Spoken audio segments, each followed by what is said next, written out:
Bonjour à tous et à toutes. Cette semaine dans À l'assaut, c'est Jean-Pierre Ambroise Favier, le directeur du Click Cool, qui nous parle de son établissement et de l'association. On a ouvert en août 2008 le Click Cool Café, qui est donc un lieu qu'on appelle nous éco-citoyens. Donc c'est un espace salon de thé et un cybercafé aussi, où on a installé un système d'exploitation qui s'appelle Linux sur nos ordinateurs. Déjà le lieu, c'est un lieu ouvert, donc bien sûr on est une association, donc il faut devenir adhérent de l'association, mais on a fait des tarifs assez bas, vu que l'adhésion est de 10 € pour l'année et 5 € même pour les bénéficiaires des minima sociaux, donc c'est quand même pas très élevé.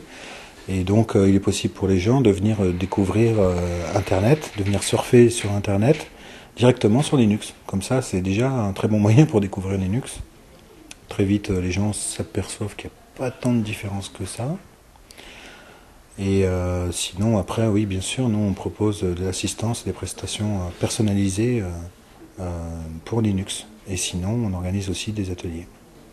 Depuis 2009, on a un partenariat avec la mairie de Toulouse, qui nous soutient pour certaines actions. Ici, par exemple, le lieu du Click Cool Café, qui nous soutient aussi sur les ateliers qu'on propose, des ateliers d'informatique pour les débutants le jeudi matin. On fait des ateliers aussi pour aider les gens à rechercher un emploi, une formation grâce à Internet, grâce aux nouvelles technologies. Et on fait des tarifs qui sont très abordables. Et donc la mairie de Toulouse nous apporte son soutien. On ne fait pas du tout toute la partie qu'on peut appeler dépannage informatique, qu'aurait plutôt vraiment à voir là avec le matériel lui-même. Ça, on ne fait pas. On a des partenaires informatiques pour ça. Et quand nos adhérents ont des soucis avec leurs ordinateurs, on les renvoie vers nos partenaires informatiques. Mais nous, on ne démonte pas les ordis, quoi. Voilà. Donc on fait vraiment initiation, formation et de l'assistance plutôt personnalisée. Voilà. Et des ateliers, effectivement, là on organise tous les mois un atelier sur 3 demi-journées pour faire découvrir Linux, expliquer aux gens comment passer de Windows à Linux. Les logiciels libres, ce qui est assez connu, c'est déjà le système d'exploitation Linux, qui est donc un système différent de Windows, qui est ce qu'on appelle un système propriétaire, qu'on achète quand on achète un ordinateur. On achète aussi ce qu'on appelle une licence Windows. Et alors que Linux est un système entièrement libre et gratuit, qu'on peut télécharger gratuitement, installer. Même on peut le donner, le copier, le diffuser comme on veut. Voilà, donc c'est un des gros avantages. Et aussi, il y a un grand nombre de logiciels librement disponibles pour la bureautique, pour Internet.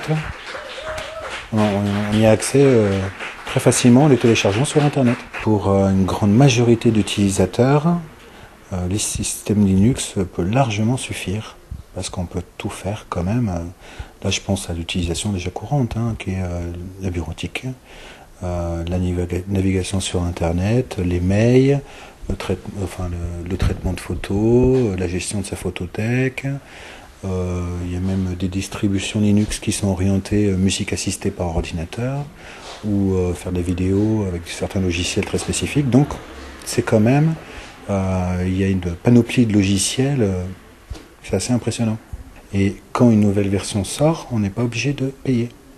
Voilà. Donc ça, déjà, pour nous, c'était un avantage important. Et puis, il y a la question de la stabilité et de la sécurité aussi en informatique. Et Linux est reconnu pour être un système stable et plus sécurisé. Voilà. Que dès le début, à la création de l'association, il y avait déjà cette idée d'ouvrir un lieu et de s'intéresser à ce qu'on appelle le lien social, la mixité sociale, d'ouvrir un lieu ouvert au public, accueillant, où il va y avoir aussi des expos, des rencontres, on fait des conférences. On a fait une conférence en décembre sur le changement climatique. On va en faire une très bientôt là, sur les conditions des détenus dans les prisons. On peut en faire une aussi là dans 2 jours sur le bouddhisme vietnamien. Vous voyez, c'est assez ouvert. On fait aussi des repas de quartier. Donc c'est un lieu de vie.